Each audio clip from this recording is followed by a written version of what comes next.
Hi guys, hope you're doing well.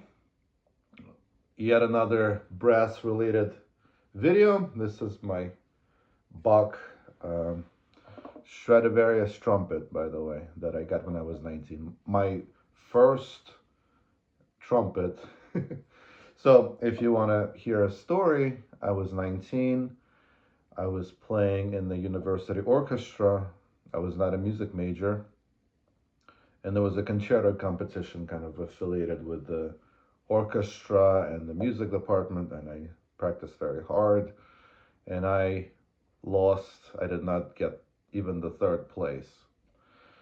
And that kind of started my relationship with wind instruments, which I had never played before. Well, brass instruments and some wind instruments like the flute. But what happened is that I was so mad that I spent so many months preparing for this competition, and I just declared that I would not come back the following semester on violin to the orchestra, and I just quit. And over the summer, went and bought this trumpet, taught myself to play, and then in the fall semester, I came back as a trumpet player in the university orchestra. When I was starting out, after I took lessons, I was making exceptional progress, like ridiculous. I was able to hit a triple high C, which, for those trumpet players who know, that's the benchmark of if you can hit the triple high C, you are the god. You are Arturo Sandoval caliber. And I was just wow, like this is so easy. This instrument is so easy. But then I sort of plateaued on a kind of mediocre level somehow, and then I was just never able to get back to the same trajectory. So I was just like going extremely well, kind of like that, and then I'm a solid, I would say, second trumpet or third trumpet player for in your typical wind band. I took lessons. Probably the last time I did take a lesson was about almost 9 years ago. So I was taking private lessons to try to improve my playing, and I was playing in the wind ensemble and my company band that I started. But it was always a struggle. It was always, I can have a good day or I can have a bad day, especially when you're performing, you're sweaty, you're tired, and then your upper register is gone. I took practicing very diligently. I it was, wake up, practice, come back from work, practice. But it was never working out for me. So what I did is I started playing the euphonium. And the euphonium, I know it's considered by some to be an easier instrument. A lot of trombone players look down upon the euphonium players, like, oh, that's such an easy instrument. It's got a large bore, it's so easy. But I have been playing the euphonium for the last almost 6 years now in a band and doing much better than I was on the trumpet. So recently I decided, since I have a few weeks off from the rehearsals with the Texas uh,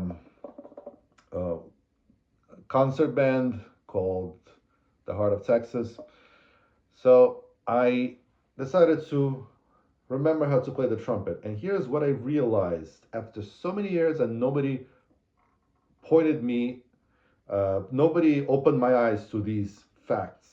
Number one, this hook is not to be used when you're playing, only if you have to use some kind of a plunger mute.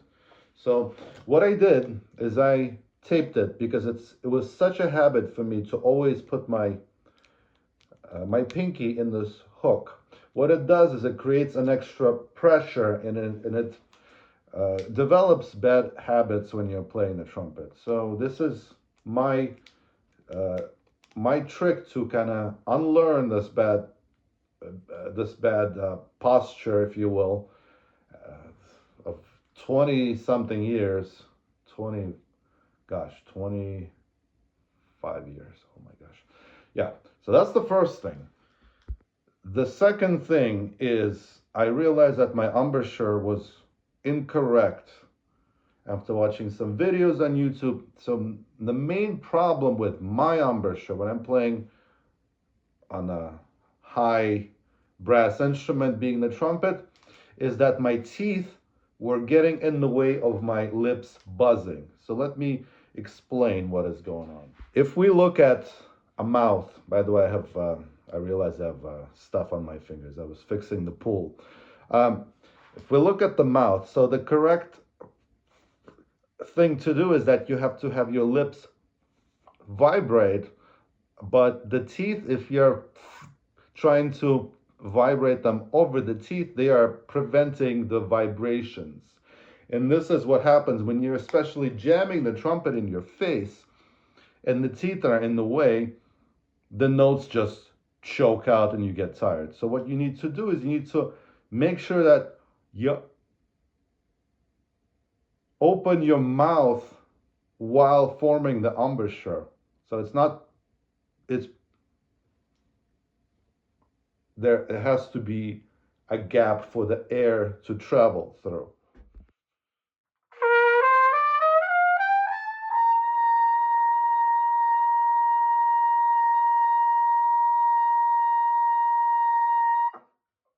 See how much better it sounds? And that's what I'm trying to do nowadays for the last couple days is to play with one hand. This is just to press the valves. This is not to be used to hold the trumpet and open up your teeth. I'm not going to demonstrate them proper way, but that's the key. And by the way, if you're interested, this is just a mouthpiece booster. This is a regular Bach 3C with a KGU brass weight. I like the way it feels. So there you go, guys. I think I finally cracked the code. We'll see. Thank you for watching.